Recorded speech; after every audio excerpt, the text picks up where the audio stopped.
important religious holy sites in Hebron and Bethlehem.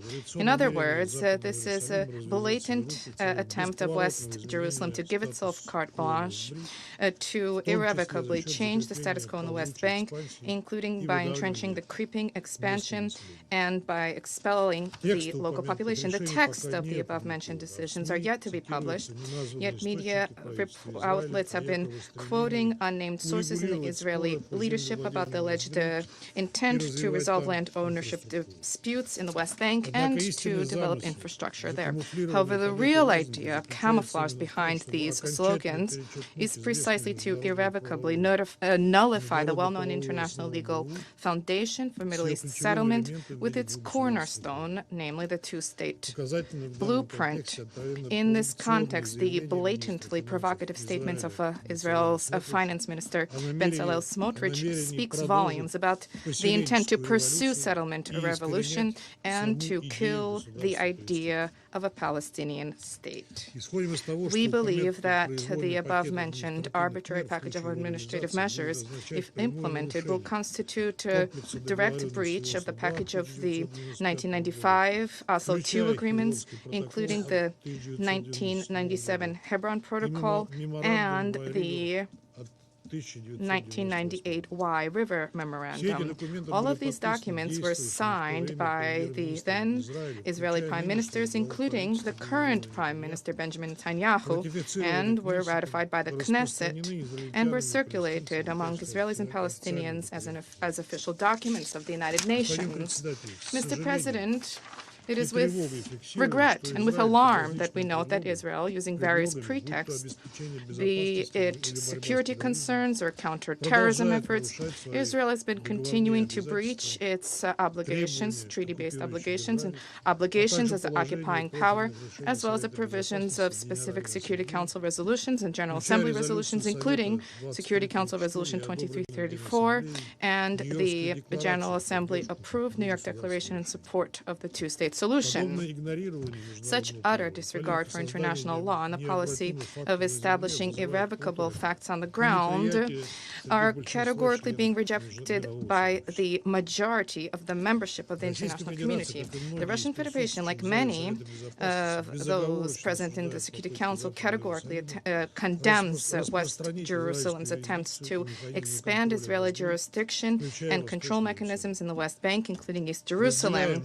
We share the calls voiced by the Secretary General for the Israeli leadership to reverse course and to abandon any further measures which derail prospects of the two-state solution being implemented. It is a pity that he was unable to summon the courage to condemn these decisions.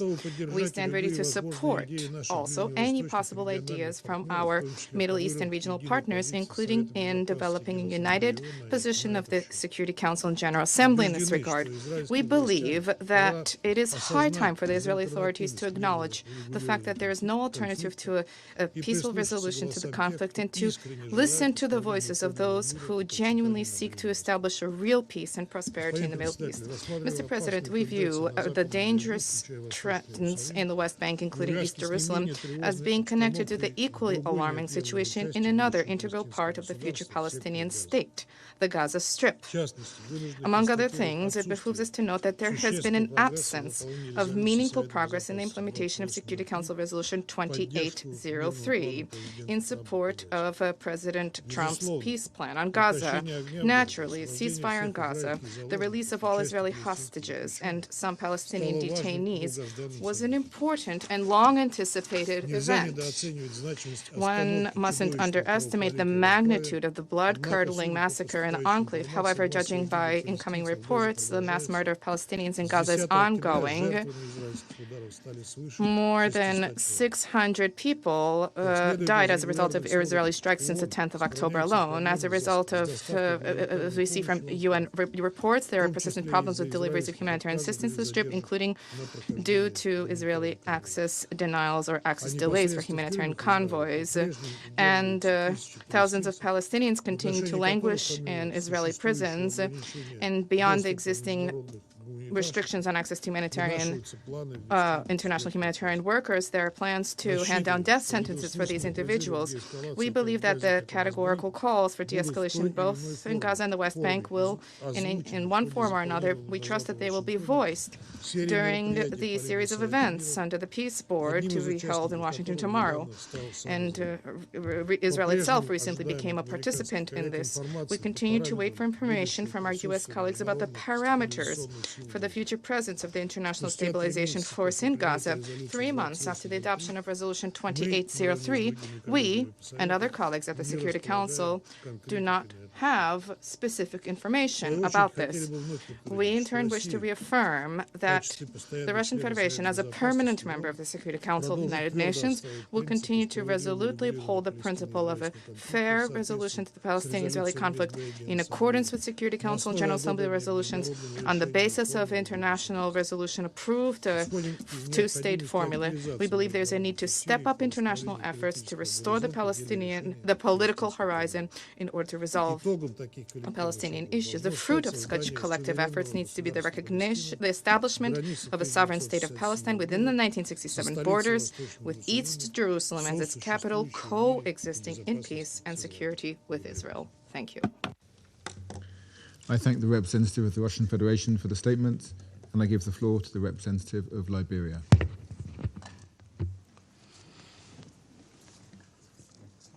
Thank you, Mr. President. I thank Undersecretary General and the other qualified briefers for their sobering insights. We cannot speak about the Middle East without acknowledging the initiatives led by the United States, Qatar, Egypt, and other regional leaders and stakeholders who activated the momentum toward de-escalation, improved humanitarian access, and dialogue. As we welcome the meeting of the Board of Peace on tomorrow in Washington, D.C., today, Liberia will begin not with lamentations, but with a roadmap. If we are serious about peace in the Middle East, 5 steps are immediately necessary. 1, immediate and verifiable protection of civilians. 2, guaranteed and sustained humanitarian access at scale. 3, a freeze on unilateral actions that predetermine final status issues. 4, structured, time-bound political negotiations with regional guarantees. And 5, a regional security and economic compact that makes peace more profitable than war. Everything I will say today expands on these 5 points. Mr. President, Excellencies, as we have heard from our briefers, for millions in the Middle East, war is not an interruption of life. It is life itself. Entire generations have been born under occupation, blockade, displacement, or bombardment.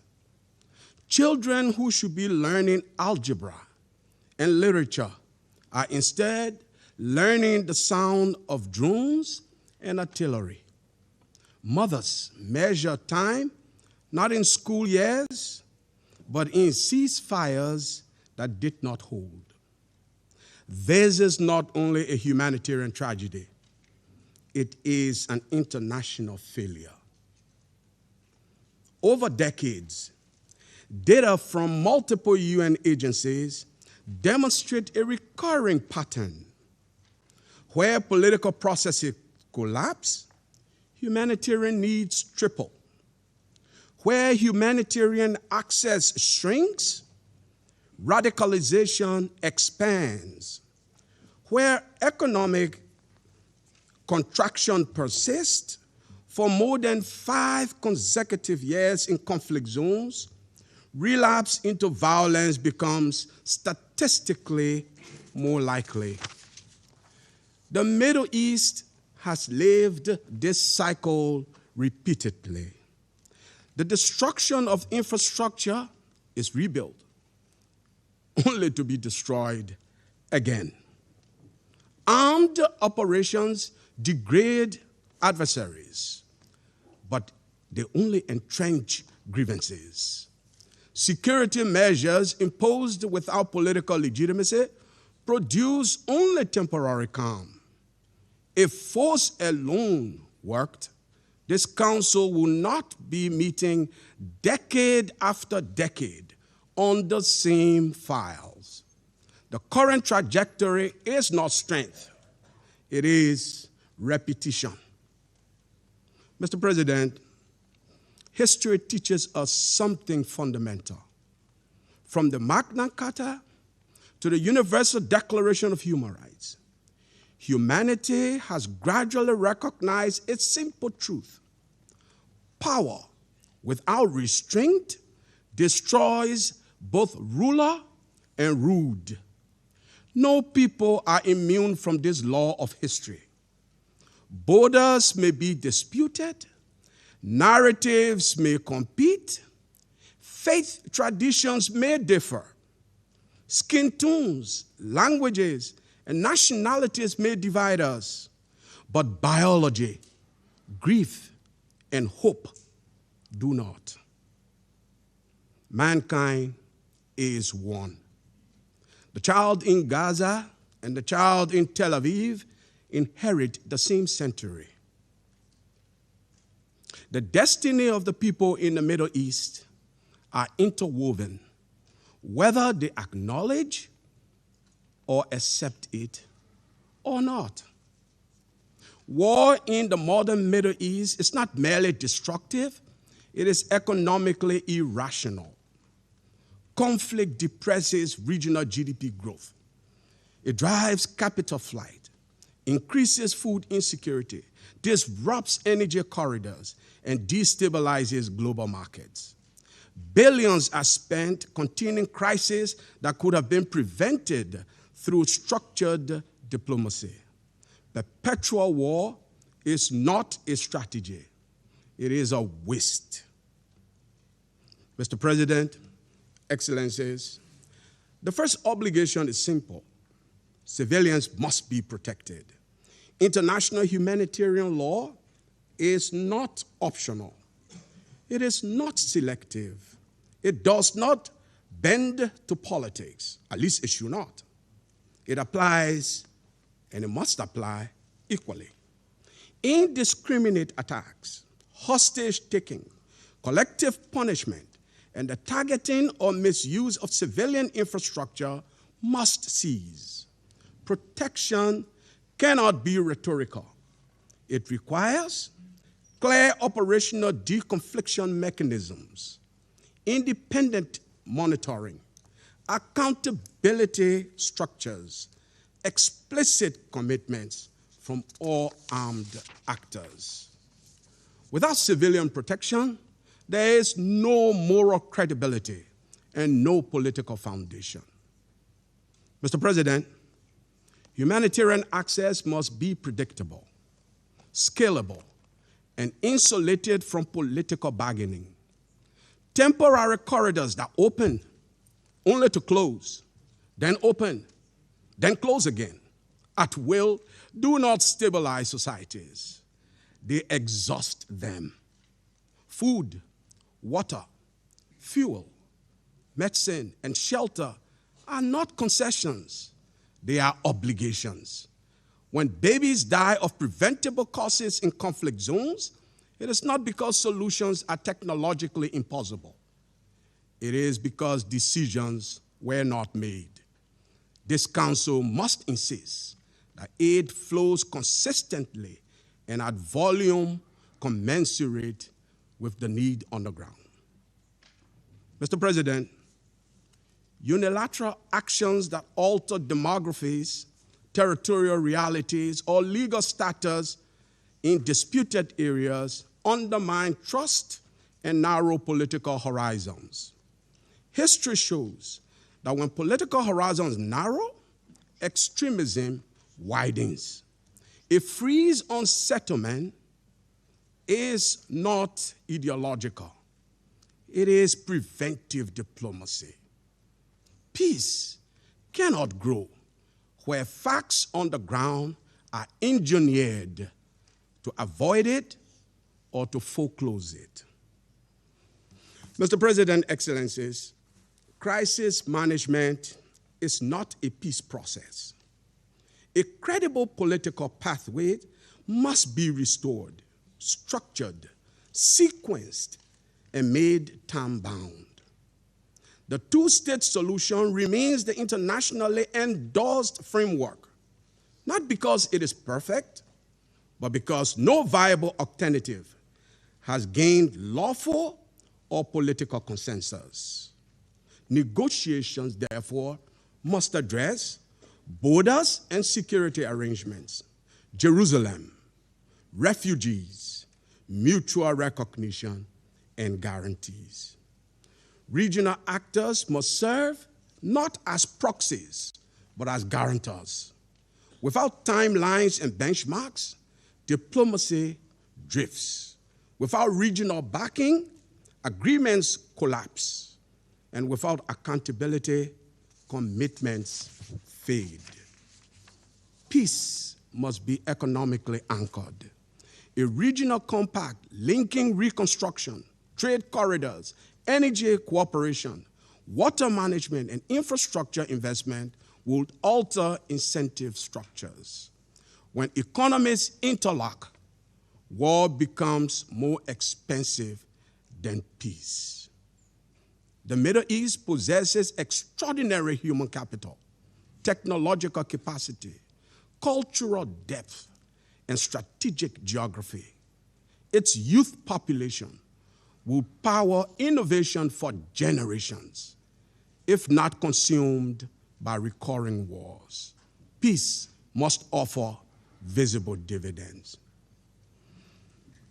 In conclusion, Mr. President, Excellencies, the wars of the Middle East have outlived their justifications.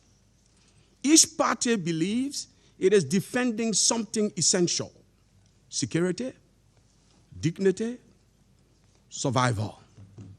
But if the method of defense guarantees endless destruction, then wisdom requires reassessment. The world has entered an era where regional wars no longer remain regional. They spill into migration flows, energy shocks, economic instability, and global insecurity. We are beyond the point where indifference is affordable. Let us choose restraint over retaliation. Let us choose negotiation over repetition. Let us choose a future in which children inherit schools instead of sirens. I thank you for your kind attention. I thank the representative of Liberia for the statement, and I give the floor to the representative of Latvia. Thank you, Mr. President. Let me thank Under-Secretary General Rosemary DiCarlo for her informative briefing, and I also express deep appreciation to civil society briefers, Ms. Hiba Casas and Nadav Tamir, for their valuable contribution to our discussion. And their words reminded us, with both courage and humanity, that even amid hardship, the future for both peoples need not be defined by the conflict. And this foundational truth must be strengthened by courageous leadership and sustained international engagement. The comprehensive plan to end the Gaza conflict, put forward by President Trump and endorsed by the Security Council Resolution 2803, is at the heart of ongoing international endeavors to achieve peace and stability in Gaza. Every effort must now be made to advance the next steps towards its full implementation.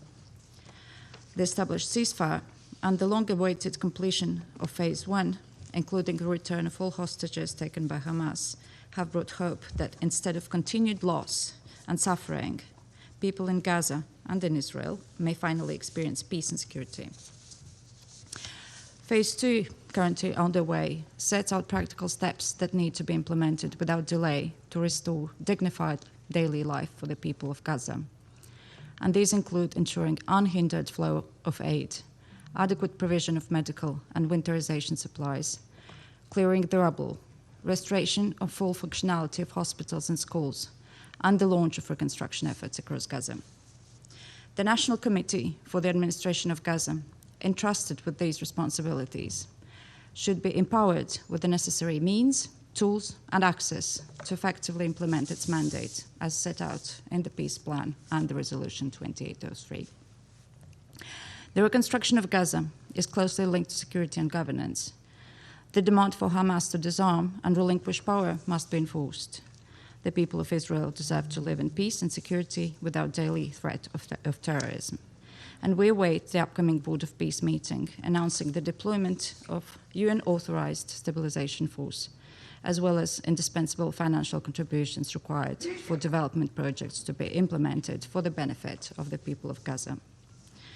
We welcome the reopening of the Rafah crossing and urge the parties concerned to work towards increasing the number of people able to cross the border in both directions every day. And we support the redeployment of EU border assistance mission to Rafah and remain convinced that the mission can contribute to the safe and controlled cross-border movement. An unimpeded flow of goods remains essential and urgent as the humanitarian situation in Gaza continues to be deeply alarming, civilians facing shortages of food, water, medical supplies, and safe shelter. And we commend the vital work of the UN agencies and the humanitarian partners operating under extremely difficult conditions, and we reaffirm our support for their efforts to meet urgent civilian needs. We take note of UNRWA's ongoing reforms and the tangible steps taken to implement the recommendations of the Colonna report, enhancing UN agencies' accountability and transparency in delivering humanitarian support and services.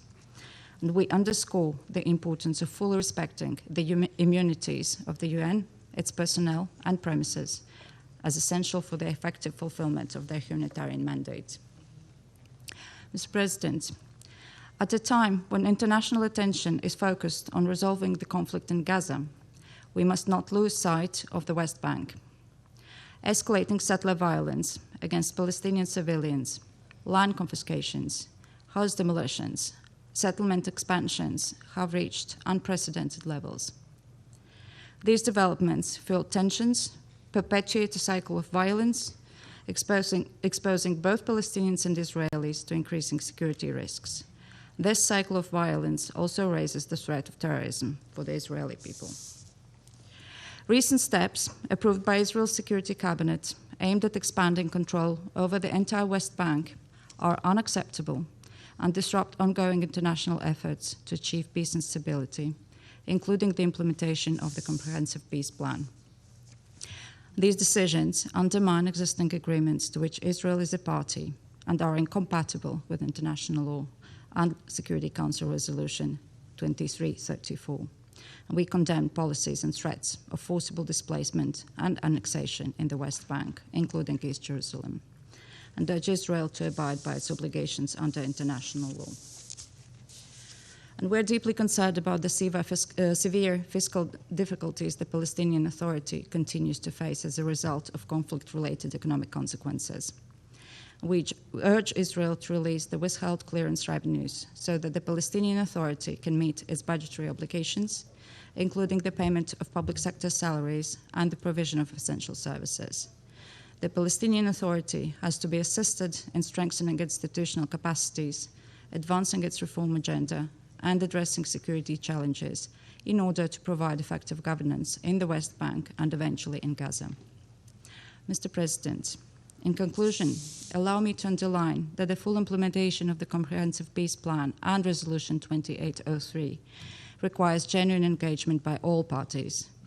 Ongoing international efforts to achieve lasting peace and security in the Middle East must strive for a political solution that addresses the security concerns and legitimate aspirations of both Israelis and Palestinians. A just and lasting peace requires that Gaza and West Bank be treated as one unified entity, and we firmly believe that a negotiated two-state solution in accordance with internationally agreed parameters as defined by Security Council resolutions and the New York Declaration remains the only viable path to lasting peace in the Middle East. And I thank you. I thank the representative of Latvia for the statement, and I give the floor to the representative of Greece. Thank you, President. I would like to thank Undersecretary General Rosemary DiCarlo for her thorough briefing, as well as civil society representatives Hiba Kassas and Nadav Tamir for their insightful remarks. Excellencies, dear colleagues, we meet today at a critical juncture where a fragile peace provides the foundation upon which lasting relief and reconstruction can be built. Greece has been among those consistent voices in this Council calling for a structured pathway towards peace. The ceasefire must be sustained and consolidated. Governance arrangements must be legitimate and durable. Reconstruction must be comprehensive and well coordinated. In this direction, we have strongly supported the comprehensive plan for Gaza endorsed by Security Council Resolution 2803, and in this context, Greece will attend as an observer the inaugural meeting of the Board of Peace for Gaza tomorrow. We have also welcomed the nomination of a Palestinian National Committee for the administration of Gaza with the support of the Presidency of the Palestinian Authority. Any transitional framework must reinforce the role of the Palestinian Authority as the legitimate representative of the Palestinian people. The full disarmament of Hamas and of all other armed groups must be addressed urgently and effectively. Durable peace requires Israel's long-term security and the full protection of Israeli citizens, as well as the tackling of hate speech and anti-Semitic rhetoric. At the same time, the legitimate governance structures embedded in a broader and credible political horizon for Palestinians is crucial. Authorizing the International Stabilization Force and defining its mandate and the operational modalities is another milestone towards achieving peace and building the day after in Gaza. Reconstruction plans to be effective must be coordinated internationally and carried out with transparency and accountability. The central role of the Palestinian National Committee, the Palestinian Authority, and key regional partners is crucial in this regard. At the same time, the humanitarian aspect should be at the forefront of a credible political process. While we acknowledge improvements on the humanitarian front, including the partial reopening of the Rafah crossing, significant challenges still persist. The toll of the conflict remains high, having left hospitals and infrastructure severely damaged and widespread deprivation. We reiterate our call for the unimpeded, large and at-scale humanitarian access, including via the Cyprus Maritime Corridor. Greece is ready to contribute in humanitarian and early recovery initiatives, namely in those that can have an immediate positive impact on the ground, such as rubble removal and housing, aiming to actively ameliorate the living conditions of the population. Furthermore, we are ready to allocate a substantial financial contribution toward hospital units in East Jerusalem, through the Pegasus EU mechanism. President, beyond Gaza, we are deeply concerned over the recent measures aiming at increasing control across the West Bank and East Jerusalem. We oppose any plan to annex the West Bank, as such actions, coupled with rising settler violence, including against Christian communities, undermine the prospects of a negotiated two-state solution. As stated by Minister Yerapetritis, Gaza and the West Bank are a single, indivisible territorial unit for a future Palestinian state. An empowered and reformed Palestinian Authority is a credible partner for peace and an essential precondition for the viable implementation of the two-state solution. We acknowledge the ongoing efforts by the Palestinian Authority to undertake reforms and to build institutional capacity. continued financial and political backing, including through the release of withheld tax revenues, avoiding its fiscal collapse, is necessary to ensure the success of these efforts. Last but not least, the preservation and respect of the status quo of the holy sites in Jerusalem, a city with diverse cultural and religious mosaic, is of paramount importance. In closing, Mr. President, the path to peace remains narrow, yet it is the only way forward. Greece is committed to working with all members of this Council, with the United Nations, and with regional partners to turn commitments into action, so that peace becomes a reality. A negotiated, just, and lasting peace based on the two-state solution, the New York Declaration, and the relevant UN Security Council resolutions, in which Israel and a viable and sovereign Palestine coexist side by side in peace, mutual recognition, and security, is the only way forward. I thank you. I thank the representative of Greece for their statement, and I give the floor to the representative of Colombia. Thank you, Mr. President. I thank Under Secretary General Rosemary DiCarlo for her briefing, as well as the other briefers for sharing their experiences with this Council. Also welcome the presence of the delegations joining us today. We find ourselves at a decisive moment for the future of Palestine and the Middle East. While windows of opportunity are opening and peace is once again being discussed, that hope coexists with decisions that undermine its viability. The situation in the West Bank, including East Jerusalem, is deeply concerning.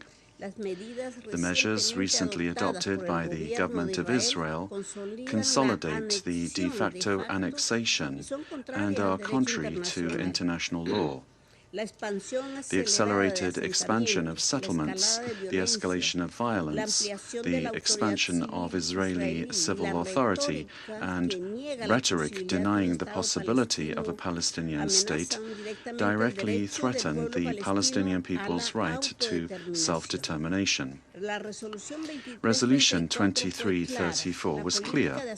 The settlement policy constitutes an obstacle to a just, lasting, and comprehensive peace.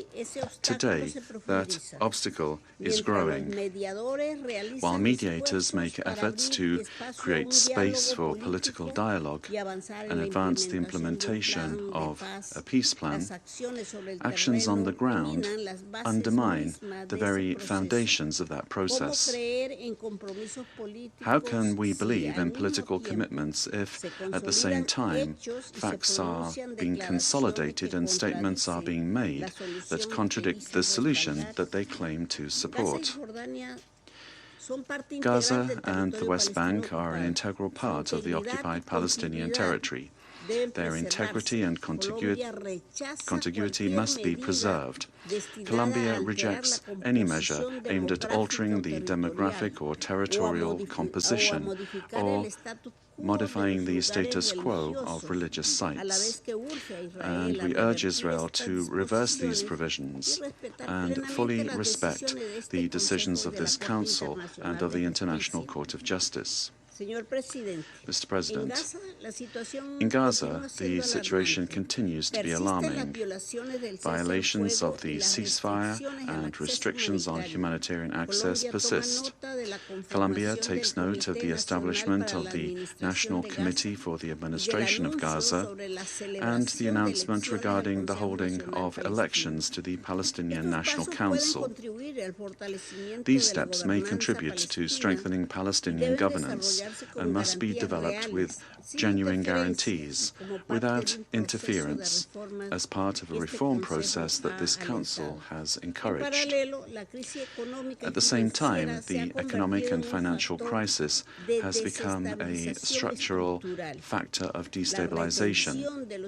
The withholding of Palestinian tax revenues and the use of banking exemptions as a tool of pressure with increasingly shorter renewal periods. The most recent of these was for only 2 weeks.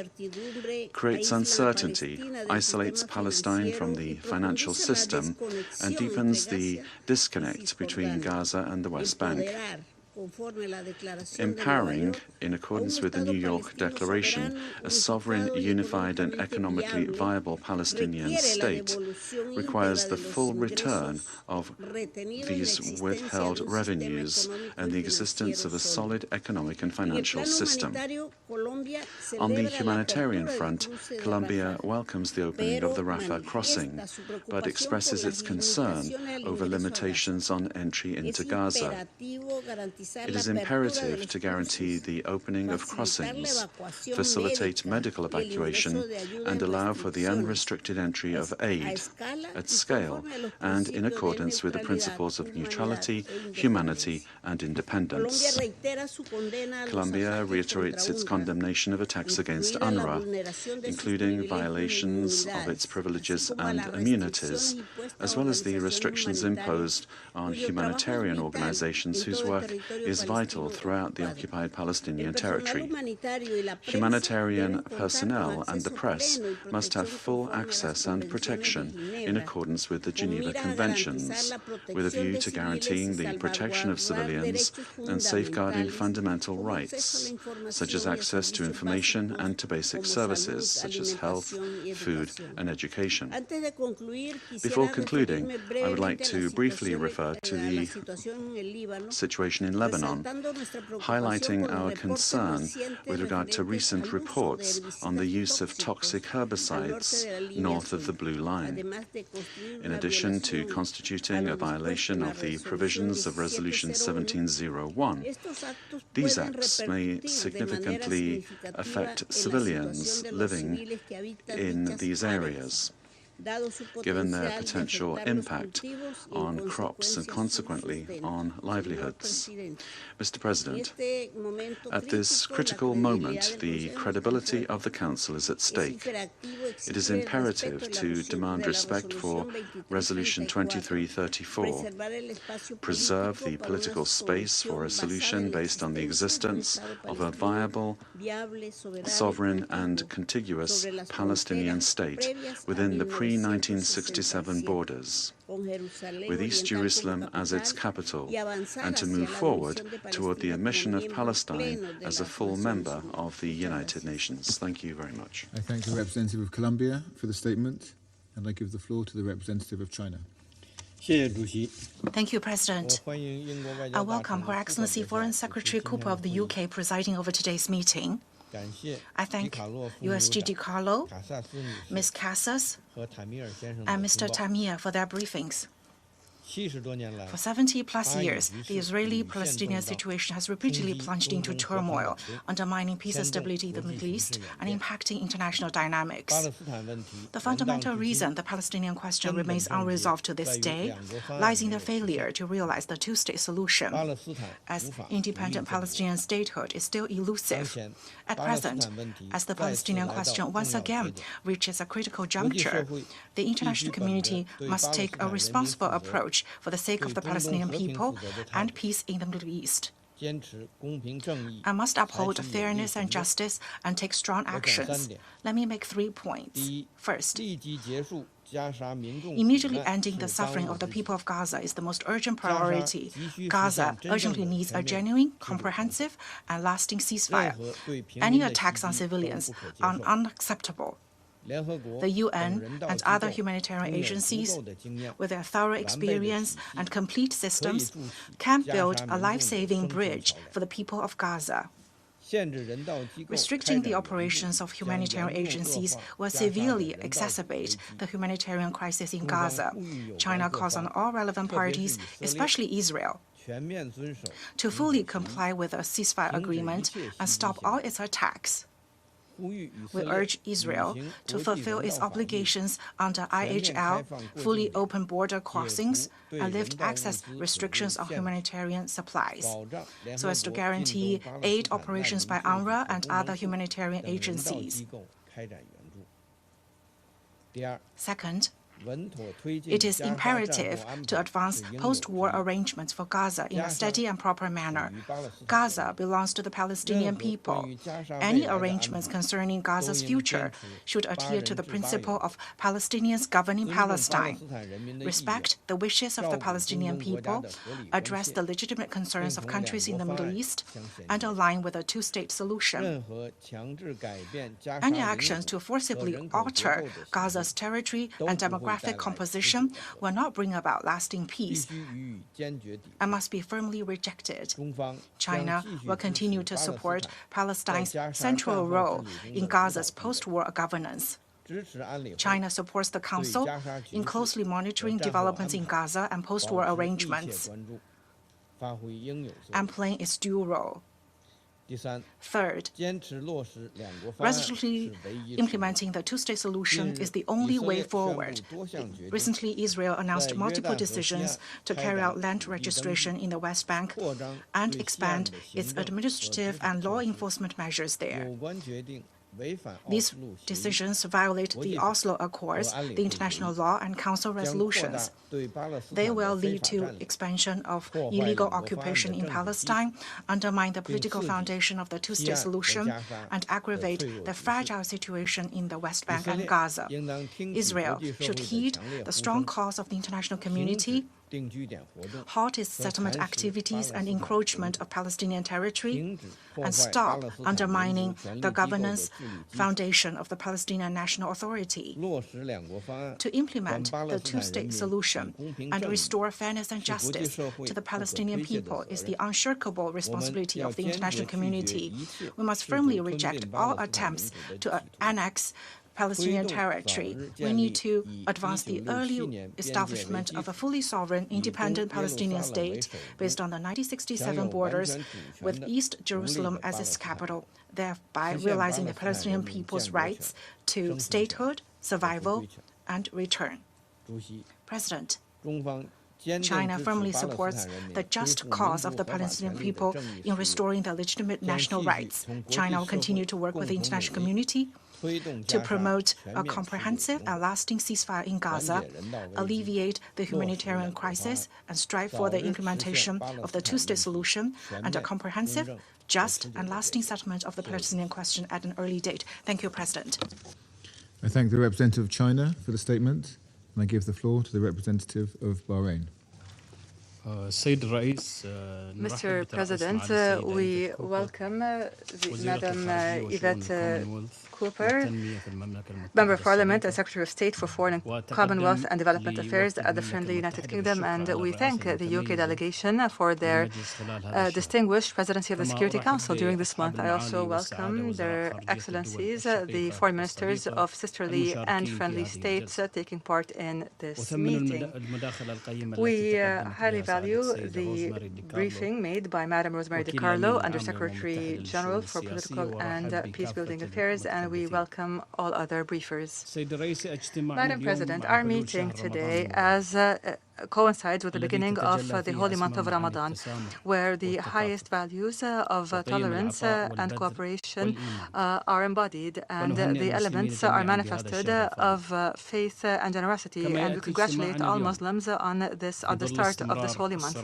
We also meet today as conflict continues and as tensions continue to rise in the Middle East, and as efforts continue to arrive at a comprehensive and lasting peace that puts an end to the state of violence, including the meeting that the Board of Peace will hold at the leadership level in Washington, and we wish that meeting success. Mr. President, the ceasefire in Gaza was an important step to stop the bloodshed among civilians, and here we reaffirm the need to implement Phase 2 of the comprehensive peace plan to put an end to the war in Gaza that was proposed by His Excellency the U.S. President Donald Trump, and which was endorsed by Security Council Resolution number 2803. We renew the Kingdom of Bahrain's support for the efforts led by His Excellency to bring peace to the region. Here, the Kingdom of Bahrain joined the Board of Peace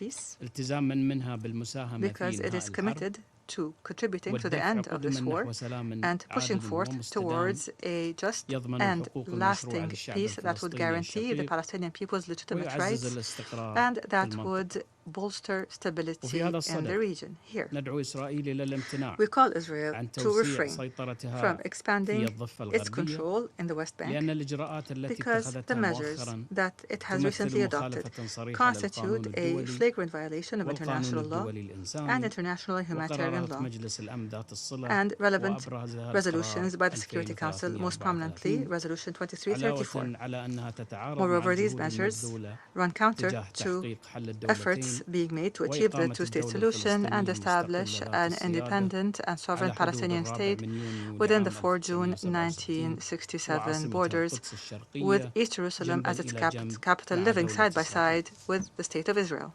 The Kingdom of Bahrain stresses the importance of stopping these unilateral measures that undermine peace efforts led by the United States of America and would further exacerbate the crisis in the Middle East and return the region to a cycle of tension and violence. The Kingdom of Bahrain confirms the need to abide by peace as stipulated by international terms of reference. My country welcomes the position that was made by the Secretary General of the United Nations, in which he expressed his extreme concern over the Israeli decisions and in which he warned that the current trajectory in the West Bank, including the most recent decision, undermines the chances of the two-state solution. This is in line with the outcomes of the 33rd Arab Summit, which was hosted by the Kingdom of Bahrain in 2024. In the outcome declaration of that summit, a unified Arab stand supporting peace was issued. The declaration called for increasing recognition of the State of Palestine and holding an international peace conference under the auspices of the United Nations, and it also rejected any attempts to forcefully displace Palestinians. This position is in line with the New York Declaration on a two-state solution and the resolution of the Palestinian issue. This was adopted with the leadership of the Kingdom of Saudi Arabia and the Republic of France. This declaration confirmed the rejection of any territorial and demographic changes, including forced evictions of Palestinian civilians. It is because this is considered a flagrant violation of international humanitarian law. We also mention the Sharm el-Sheikh Peace Conference that was held on the 30th of October in 2025, where His Majesty the King of Bahrain participated, as well as the most important of partners regionally and internationally, and which witnessed the signing of the agreement to end the war in Gaza after 2 years of bloody conflict. Mr. President, the Kingdom of Bahrain calls upon the international community to continue offering relief and humanitarian aid to the brotherly Palestinian people, especially through United Nations agencies. The Kingdom of Bahrain calls for supporting reform efforts made by the Palestinian Authority in a manner that would meet the aspirations of the Palestinian people and would contribute to the establishment of their independent state. This includes publishing the draft transitional constitution and holding local elections in April. Here we confirm the need to release the Palestinian tax revenues and the need to lift any limitations on banking measures and transactions, because these disrupt efforts at economic development in Gaza and the West Bank. In closing, the Kingdom of Bahrain renews its commitment to supporting the work of the Security Council, to keep it appraised and able to perform its duties, and to arrive at a unified and effective position that would positively contribute towards putting the peace process back on track in the West Bank, and to support what has been achieved recently in a manner that would preserve regional peace and security and international peace, and maintain international peace and security, and to guarantee prosperity and security for all countries in the region. I thank you. I thank the representative of Bahrain for their statement, and I give the floor to the representative of the Democratic Republic of the Congo. Mr. President, the Democratic Republic of the Congo welcomes the presence here of Madam Yvette Cooper, Secretary of State for Foreign, Commonwealth of Development Affairs of the United Kingdom. We also welcome the presence of Their Excellencies, the Deputy Prime Minister of Pakistan, of the Hashemite Kingdom of Jordan, as well as Their Excellencies, the Foreign Minister of Israel, of Egypt, and of Indonesia. We thank the Undersecretary General of the United Nations for her briefing, and we wish to take this opportunity to applaud the consistent efforts that have been undertaken by the United Nations for peace building and for the promotion of peaceful coexistence in the Middle East. We welcome the participation of Madam Eve Hossas and Mr. Nadav Tamir. This meeting is of particular importance for the DRC in light of the fragile nature of the situation in Palestine, particularly in the Gaza Strip and the West Bank. Turning to the situation in Gaza, the DRC takes note of the maintenance of the ceasefire, which was arrived at thanks to the assiduous mediation efforts undertaken by Egypt, Qatar, Turkey, and the United States, and we encourage implementation of the plan of President Donald Trump to end the conflict in Gaza. The ceasefire needs to be shored up and should pave the way for recovery and for reconstruction in the Gaza Strip.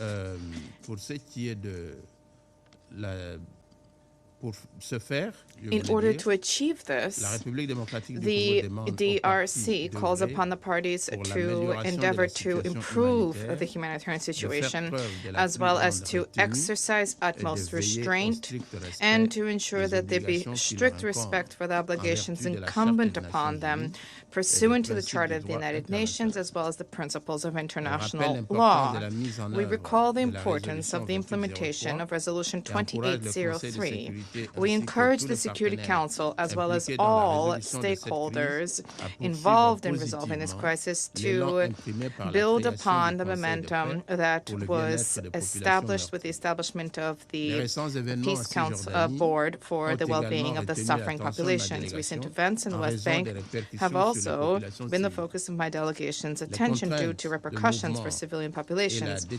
Movement restrictions and the deteriorating security environment, as well as an increase in civilian arrests, recalls the need to ensure that we safeguard the fruits of dialogue by ensuring that there be restraint and mutual respect for the pillars of peaceful coexistence. We reaffirm our unstinting commitment to the principles of the Charter of the UN, specifically the sovereign equality of states, respect for territorial integrity, respect for human dignity, as well as our common commitment to save succeeding generations from the scourge of war. We recall that these principles cannot be applied in a selective manner. At all times, these principles need to guide our collective efforts in a coherent, universal way, and in of themselves, they should constitute the hope of the restoration of calm and tranquility, where the specter of conflicts and tensions looms large. In an already fragile regional context, marred by political, security, and humanitarian challenges, we urge the parties to be accountable and to embrace restraint by avoiding any measure that is liable to exacerbate tensions amongst the population. On the basis of our experience of conflict and resolution for the peaceful resolution of disputes, we remain wedded to a just and lasting settlement. In this regard, we stress the need to refrain from any unilateral measure which is liable to modify the status of the territories concerned, fully in accordance with international law as well as the relevant Security Council resolutions. We call upon the parties to, in a constructive manner, to explore already existing negotiating frameworks. These efforts need to be harnessed together with the Peace Board, which was launched by President Trump. All of these elements together are of key significance when it comes to rebuilding trust between the two peoples. To conclude, the DRC believes that a just and lasting solution can only be arrived at through peaceful means, in accordance with the Charter of the United Nations, with international law and the relevant UN resolutions which promote peaceful coexistence of two states living side by side in security. Thank you. I thank the representative of the DRC for their statements, and I give the floor to the representative of Panama.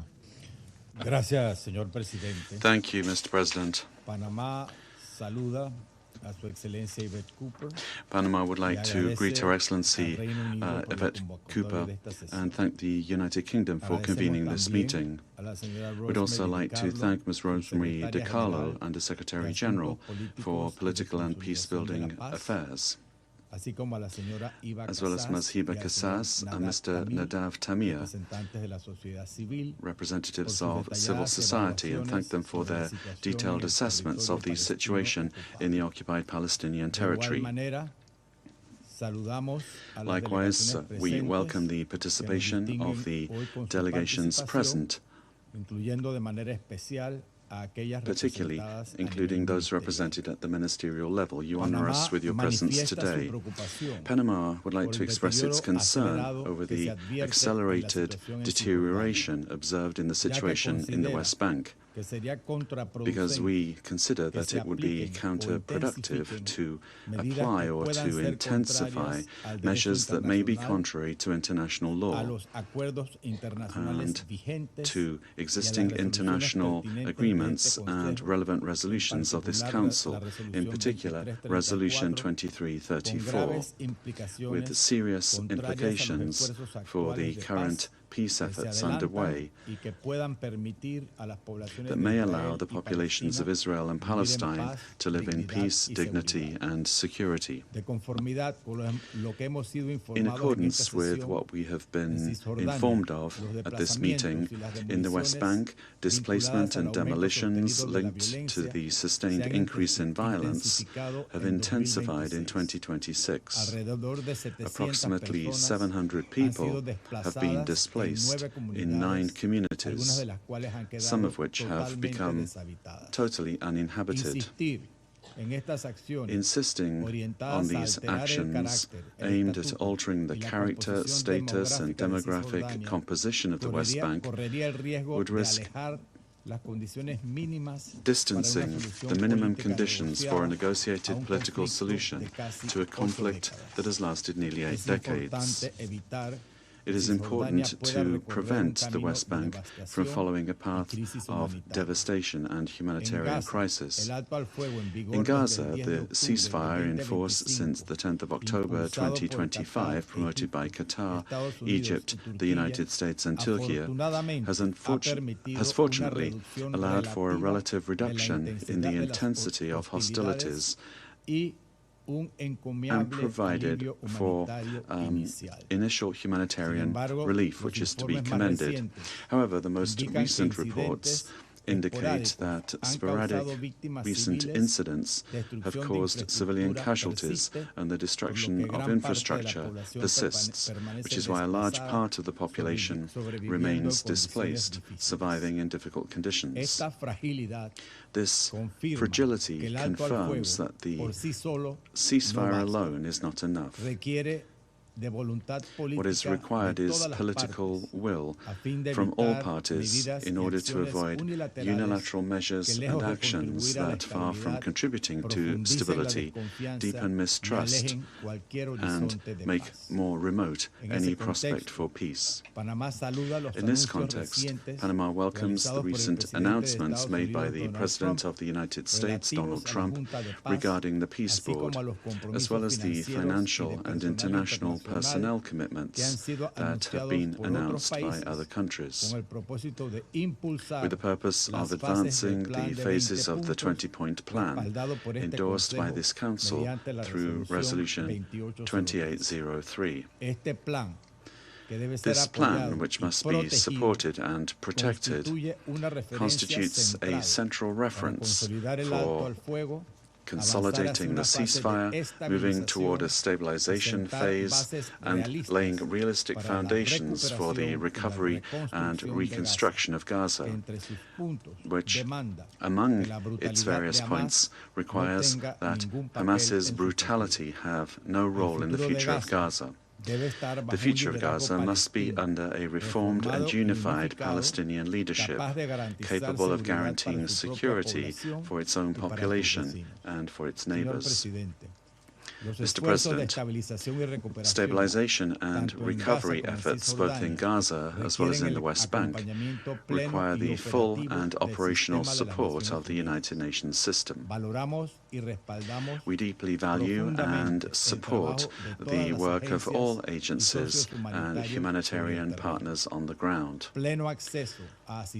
Full access to humanitarian assistance is an urgent priority, and for this reason, we reaffirm our support for UNRWA and non-governmental agencies that have the ability and experience and whose service continues to be indispensable to meet the basic needs and provide protection to millions of people. At the same time, we reiterate our concern over any action that affects the inviolability of United Nations premises and insist that the privileges and immunities of the organization must be respected without exception.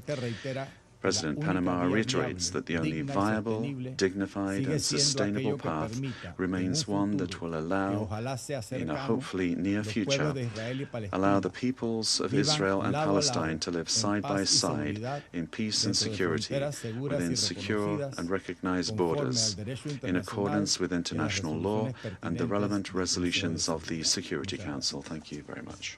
I thank the representative of Panama for the statement, and I give the floor to the representative of Denmark. Thank you, Mr. President. And let me also thank Undersecretary Di Carlo for her briefing, and Ms. Hiba Kassas and Mr. Nadav Tamir for their important statements that give reasons for hope. Mr. President, we meet today 3 months after the adoption of Resolution 2803, which endorsed President Trump's peace plan for Gaza. That plan offered long-awaited hope to civilians in Gaza who have suffered for far too long. It has helped to halt outright famine, reunite hostages with their families, and reopen the Rafah border crossing for medical evacuations. In short, it restored the prospect of peace. Now, the challenge is to turn that prospect into reality, to create a comprehensive and lasting peace, a peace where Palestinians and Israelis live side by side in peaceful coexistence and security. For such peace to take place, the following developments are important. First, the territorial integrity of a future Palestinian state must be preserved. Denmark condemns the recent decision by the Israeli Security Cabinet to expand Israeli control in the West Bank. This decision will harm efforts to advance peace and stability for Israelis and Palestinians alike. It clearly also undermines the viability of the two-state solution. Any attempt at annexation runs counter to Israel's obligations under international law and must be prevented. Denmark calls on Israel to reverse this decision and to immediately halt and reverse the continued expansion of settlements, the legalization of outposts, the seizure of Palestinian land, and the implementation of the E1 plan. These actions not only deprive Palestinians of their land, they are rendering the creation of a contiguous and viable Palestinian state virtually impossible. Second, the ceasefire in Gaza must be fully respected by all parties, and Resolution 2803 fully implemented, including regarding humanitarian aid. Despite recent improvements, humanitarian needs in Gaza remain immense and urgent, while too much life-saving aid continues to be prevented from entering. Denmark calls on Israel to fully lift all restrictions on humanitarian aid. This includes shelter, medicine, food, equipment for rubble removal, items considered dual use, and ensuring that children can return to school. We urge Israel to allow greater freedom of movement for people through the Rafah crossing and the reopening of additional crossings, including the Allenby crossing to Jordan. The UN-led humanitarian system, including UNRWA, working hand in hand with international NGOs, remains best placed to carry out the monumental task of delivering humanitarian aid at scale. We therefore call on Israel to reverse its decision to deregister international NGOs. We reiterate our deep concern regarding Israeli legislation prohibiting and de facto preventing any UNRWA presence within Israel and in Jerusalem, including by demolishing the UNRWA headquarters. We urge the government of Israel to abide by its international obligations to ensure the protection and inviolability of United Nations premises. Third, Denmark is committed to achieving tangible progress on the peace plan, including the reconstruction of Gaza, and underline the need for Palestinian self-determination. We reiterate our call on Hamas and other armed groups to give up their arms. Terrorist organizations must be disarmed and cannot play any role in Gaza's future governance. Madam President, the ceasefire in Gaza was hard-won. It must be preserved. But we must not forget the West Bank. Both are inseparable, indispensable parts of this whole, of a future Palestinian state, of a future that offers security for Israelis and dignity, self-determination, and hope for Palestinians. I thank you. I thank the representative of Denmark for the statement. I now give the floor to the permanent observer of the Observer State of Palestine. Madam President, allow me at the outset to thank you for convening this briefing and for your decision to preside over it, and also thank the Deputy Prime Ministers and Foreign Ministers of Jordan and Pakistan, and also the Foreign Ministers of Egypt and Indonesia for participating in this meeting. Allow me also to thank the three briefers. I would also like to thank the Arab and Muslim countries, including the mediators, for their mobilizing the support for the cause of Palestine and their participation in this important meeting. Madam President, today is the first day of Ramadan, the holy month that should be a month of peace and spiritual reflection. But Palestinians in occupied Palestine are sadly stripped from their ability to live their faith freely and peacefully. From the centuries-old Christian and Muslim houses of worships destroyed, to the assault on Al-Haram al-Sharif and Al-Haram al-Ibrahimi, to the military checkpoints and restrictions against Muslims and Christians' pilgrimage, there is no peace anywhere, anytime. The Holy Land, sacred for the three monotheistic religions, yearns for peace and remains deprived of it. Madam President, Israel's goal has been for a while now to remove the Palestinian people, to seize Palestinian land. The scale and the pace have changed dramatically, but the tools and the objectives are the same. Settlements and settler terrorism, land expropriation and diverse excuses and house demolitions, the takeover of land registration, all to serve that ultimate objective, annexation. Madam President, Palestine belongs to the Palestinian people. It is not up for grabs, and it is not for sale. It is not a land without a people. And despite all its efforts, Israel will not transform us into a people without a land. The latest Israeli decisions mean we have reached the end of the road. Now annexation is in full display. Unchallenged, it will define our region's future and doom it. It will also redefine the world we live in.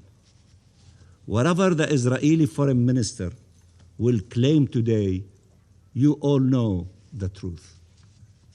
This Israeli government considers us alien to our own land, refuses to recognize our existence as a nation.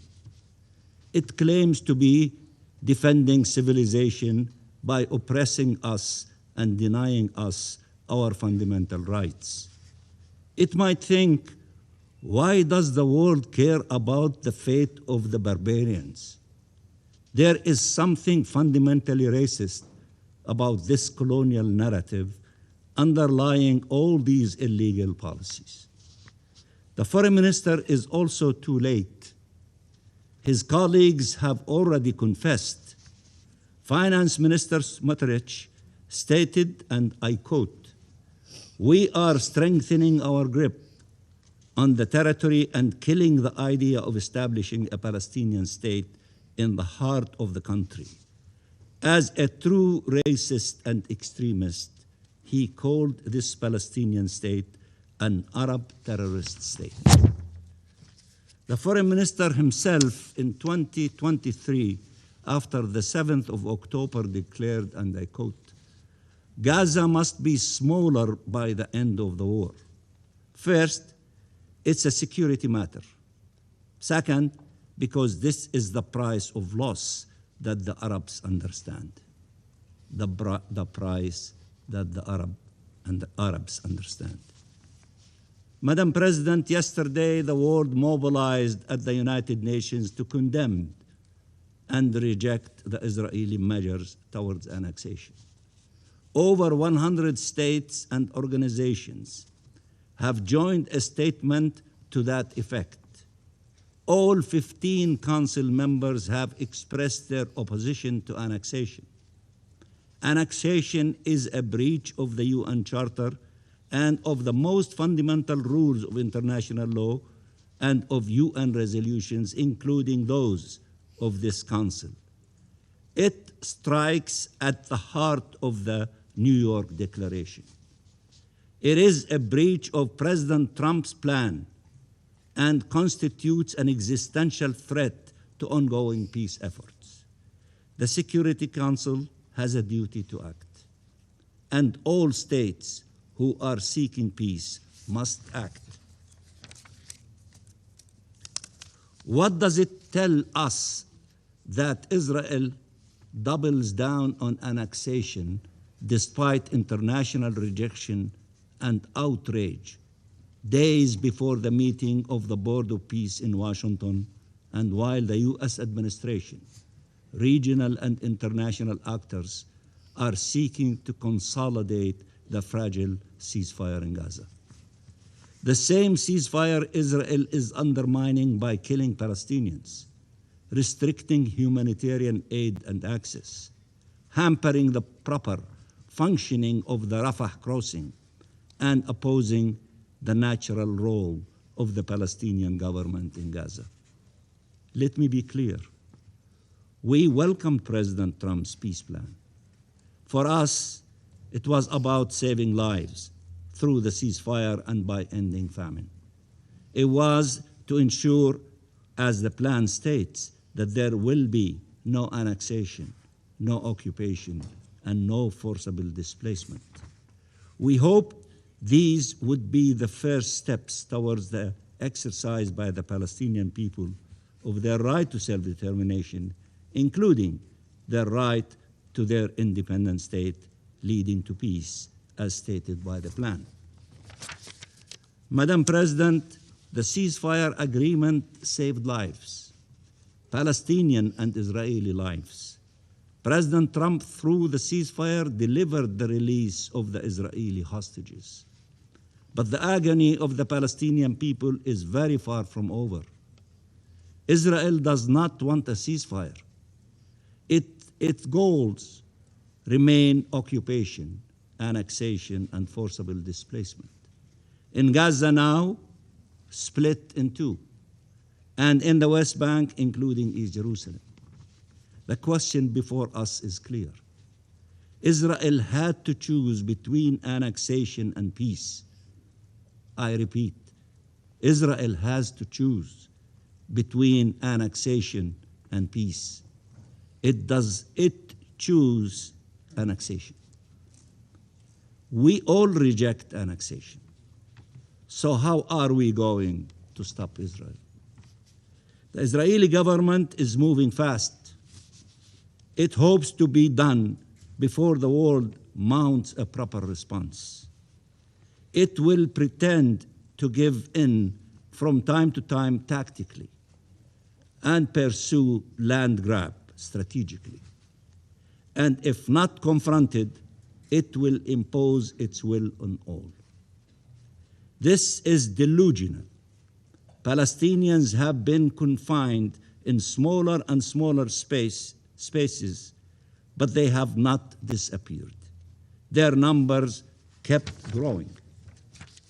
So now, Israel speaks of control from the river to the sea, a space in which there are 7.5 million Palestinians.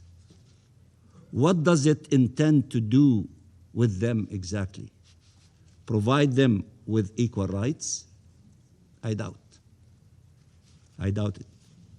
Or make their lives impossible through death, devastation, and displacement in the hope they will be convinced there is no life possible in their ancestral land?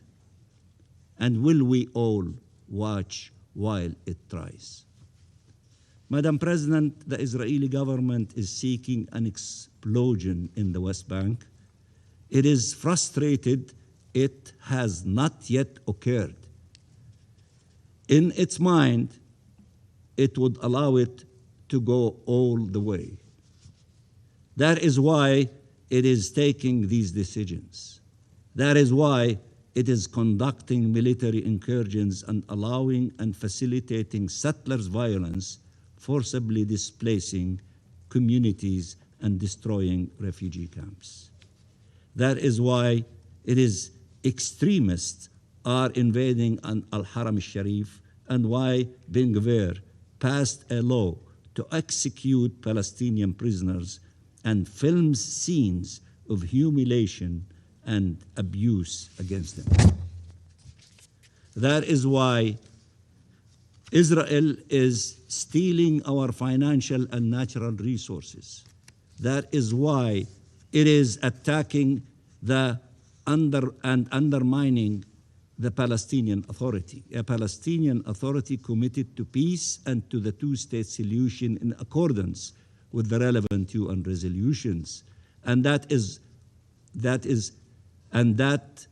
is cooperating with all regional and international peace efforts. Israel seeks our collapse or expulsion, vacuum or violence, or rather vacuum and violence.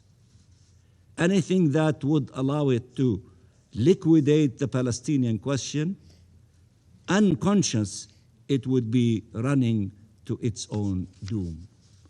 The only response is to assert in words and actions that the Gaza Strip and the West Bank, including East Jerusalem, constitute the territorial unit of the state of Palestine, and their political and geopolitical unity should not be delayed any longer. The Palestinian government must be empowered in implementing its policy of one state, one law, one weapon. It may be worth reminding Israel that it is sitting here in these United Nations based on a commitment to respect Resolution 181 on the two-state solution and Resolution 1994 on the rights of Palestine refugees. That is how it was granted membership. It enjoys the rights and privileges of this membership without ever honoring the responsibilities and commitments that come with it. And while showing only disdain and contempt for the UN Charter, UN resolutions, UN bodies, and UN representatives, and while attacking UN agencies, notably UNRWA, and while assaulting and killing UN personnel and peacekeepers, and destroying UN buildings and infrastructure. Till when? Till when we are going to continue to tolerate all of that?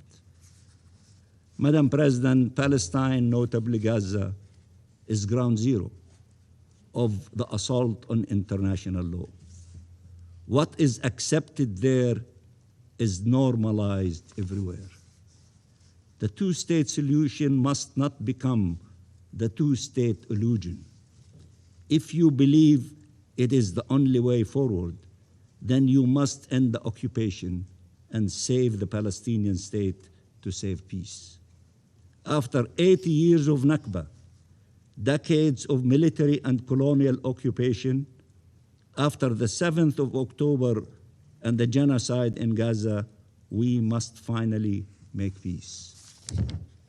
We condemn the killing of civilians, whether Palestinians or Israelis. I repeat, we condemn the killing of civilians, whether Palestinians or Israelis. But we have a far greater duty to stop the killing. Palestinians must be free. Palestine must be free. Palestinians must be free as they are not less worthy of life and liberty than any other people. And Palestinians and Israelis must be able to live in peace. Act now for freedom, justice, and peace. And I thank you very much, Madam President. I thank the Permanent Observer of the Observer State of Palestine for the statement. I now give the floor to His Excellency Mr. Gideon Saar, Minister for Foreign Affairs of Israel. Thank you, Madam President, distinguished ministers, council members. I come here today as the Foreign Minister of the Jewish state in our ancestral homeland, the land of Israel. First, let me say it was quite amusing to hear the representatives of the Russian Federation speak about the law and international law, about occupation, land expansion, and peaceful resolution. I must admit, I had to restrain myself from laughing out loud.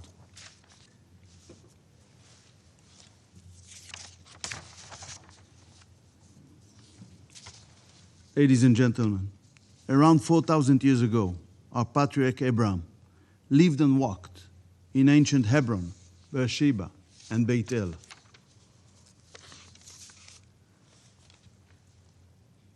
Over 3,000 years ago, King David established Jerusalem as our capital. Jewish presence in the land of Israel, even throughout our long exile, has never ceased for even a day. In the history of nations and states, this is probably the clearest case of proven and documented historic rights of any nation to any land. Amazingly, there are so many powers trying to replace historical truth with modern lies. The truth is simple. We are the indigenous people in the land of Israel. The archaeological findings in our ancient sites, including the city of David, the Western Wall tunnels, and others, tell the history of our land. This jug handle is from the Kingdom of Judea, 2,700 years ago. It has a stamp of the Jewish king on it. This coin, this little coin, from nearly 2,000 years ago, says freedom for Zion.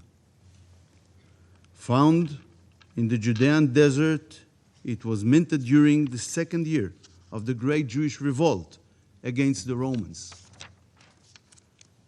How can Jewish presence in our ancient homeland violate international law. It's a contradiction in terms. Madam Secretary, in 1917, the British government issued the historic Balfour Declaration in order to re-establish a national home for the Jewish people in our land. The same places, in the heart of our ancient homeland, you claim the Jews are forbidden to live in, and that allegedly violate international law, you recognized as belonging to national home for the Jewish people. I want to present a map of the British mandate, but I'll first make a disclaimer for the Jordanian foreign minister I know is about to come. We have no claim over Transjordan. I want it to be clear. But this is the map of the Balfour Declaration of the British Mandate. Here is Judea and Samaria. Some of you call it the West Bank. In 1921, then Secretary of State for the Colonies, Winston Churchill, said on a visit to the land of Israel, "It is manifestly right that the Jews should have a national home. And where else could that be but in this land with which for more than 3,000 years they have been intimately and profoundly associated?" In 1922, the UN's predecessor, the League of Nations Council, tasked Britain with re-establishing a Jewish national home. Madam President, what have you left of the lofty historical tradition of Balfour and Churchill? The claims in this discussion, as one of many, are yet another example of the hypocritical obsession with Jewish presence in the heart of our tiny land. The claim that Israelis cannot live in Judea and Samaria isn't just inconsistent with international law and Britain's own Balfour Declaration. It is morally distorted.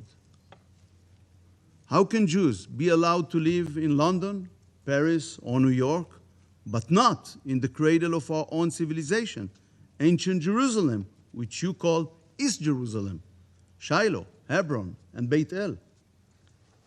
Madam President, it is our country. It is not 13,000 kilometers from our country, like the Falkland Islands. The Argentinian calls it the Malvinas Islands. A dispute you hadn't solved with Argentina until today. Ladies and gentlemen, President Trump's 2020 deal of the century made it clear our communities in Judea and Samaria will remain intact in any permanent agreement. There will be peace one day. It won't be achieved by removing people from their homes, Jews or Arabs, neither of them. The idea that Jewish communities are an obstacle to peace is outrageous. It's disconnected from the current and past reality in Judea and Samaria. With all due respect, we will not abandon our heritage, security, and future to ease other countries' domestic political difficulties.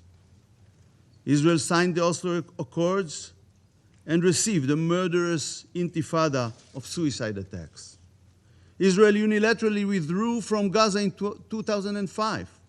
We dismantled our communities, our army bases, and even our cemeteries. We received the world's largest terrorist state in Gaza and the October 7th massacre. When will you get it? We will not risk our own existence. Distinguished members, the Palestinian Authority formed based on the Oslo Accords is grossly violating these agreements upon which it was founded. The PA committed to fighting terror and incitement, yet you won't find terrorists in those jails. Additionally, the Palestinian Authority legislated a distorted pay-for-slay policy providing salaries to terrorists and their families. How come none of you said anything about it? Anyone? The United States State Department reported to Congress that the PA committed to paying over $200 million in salaries to terrorists in 2025 alone, significantly more than 2024. A few weeks ago, Abbas dismissed his finance minister to shift the blame for pay-for-slay on him. But the new finance minister admitted a week ago that pay-for-slay will continue despite their financial difficulties. But you don't say a word about it, do you? The Palestinian Authority continues to incite against Jews and Israel in textbooks, schools, kindergartens, mosques, and media. This map from the Palestinian elementary school in Hebron displays skulls on top of Jewish community. Skulls. What's the message for the children? This is the fate they intend for the Jews. The Palestinian Authority, just like Hamas, is brainwashing the minds of the next generation to hate Jews. Under the Palestinian Authority, there is a systematic destruction of holy and archaeological sites. The Palestinians use tractors to damage the biblical site of Mount Abel. You probably know from the Bible. Systematically destruction. Not a word about it. But this is the history of this land. They are destroying. Palestinians are diverting water and committing environmental offenses to harm citizens, to harm our citizens. And you can see it here. Burning of waste in Palestinian areas deliberately pollutes the air and harms the health of residents in nearby Israeli cities. This body claims to champion environmental protection. Where are your voices? Nearly 300 structures were built per month only in 2025 by Palestinians in Area C. Massive illegal building. It's blatant violation of our agreements. Yet you aren't saying a word about it.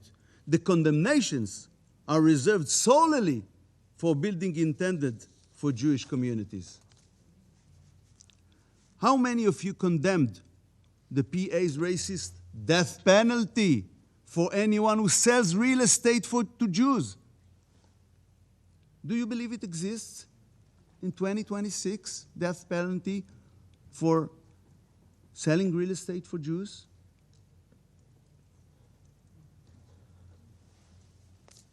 Jordanian law, which applies to what you call the West Bank, forbids the sale of real estate to any non-Arabs, Jews or non-Jews, American, Chinese, Russian. How many of you that condemned Israel's cabinet decision last week to cancel it really believe that a racist law like this should exist in 2026? What choice did we have other than correcting these twisted injustices? By establishing equality and transparency in real estate transactions in Judea and Samaria. Is this annexation? Our cabinet decision also protects the property rights of Israelis and Palestinians alike. Dear members, the international community turns a blind eye to the PA's ongoing practices and violations. This only pushes a solution to the conflict further away. You invented a so-called state of Palestine as if such a state exists or ever existed. But the truth is simple. There has simply never been a Palestinian state. You speak of occupied territories. How can they be taken from an entity that never existed by a nation that was always there? This reminds me of the Roman Emperor Hadrian. He destroyed Jerusalem and built a new city on its ruins in 130 CE, calling it Ilia Capitolina. His goal was to erase the memory of the Jewish capital. Has anyone today, any one of you, heard of Ilia Capitolina? But everyone knows Jerusalem. For over 3,000 years, since King David, Jerusalem has been the Jewish people's eternal capital, and it will remain so forever. West Jerusalem, East Jerusalem, one Jerusalem under Israel's sovereignty. If you wondered where the name Palestine was born, it was the same Hadrian. He renamed the land of Israel Syria Palestina to try and erase the Jewish connection to our land. It didn't work, by the way. Another fact, only Israeli sovereignty over Jerusalem ensures the freedom of worship for all three religions, Jews, Christians, and Muslims. There are over 2 million Arab citizens in Israel. They enjoy equal rights. They are represented in our parliament and in our Supreme Court. Of course, they enjoy freedom of worship. Muslims around the world are beginning to celebrate Ramadan. I wish them Ramadan Kareem. We will continue enabling freedom of worship, including on the Temple Mount. But during Ottoman rule and through the British Mandate, Jews were forbidden from entering the tomb of the patriarchs in our ancient city of Hebron. Our ancestors were restricted to praying at the seventh step on the outside staircase.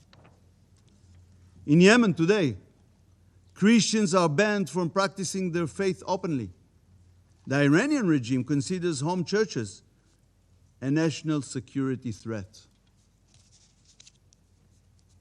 Not a word about these countries. Israel is the only power standing against huge forces of barbarism, terror, and extremism. Distinguished members, tomorrow I'll have the honor to representing Israel at President Trump's Board of Peace Summit in Washington, D.C. We support President Trump's plan for Gaza. At the heart of the plan is the disarmament of Hamas, demilitarization of Gaza Strip, and de-radicalization of Palestinian society there. This is why it's the first comprehensive plan, deals with the root problems. Hamas is solely responsible for the humanitarian situation you all described, for the suffering of Israelis and Palestinians alike. Yet members of this council attack Israel obsessively with no connection to reality. Even when, as the American ambassador had said, more than 4,200 trucks per week enter Gaza. Statements must be connected to reality and to what shapes it. I want you to honestly ask yourselves, what's more impactful, this UN meeting or tomorrow's summit? Have you asked yourselves why everyone is focused on tomorrow's DC summit and not this meeting? It's time to speak the truth. The Palestinians are at the forefront of radical Islam's war to eliminate Israel. It hadn't changed. And make no mistake, the West is next. It's time to stop with the one-sided, unbalanced approach.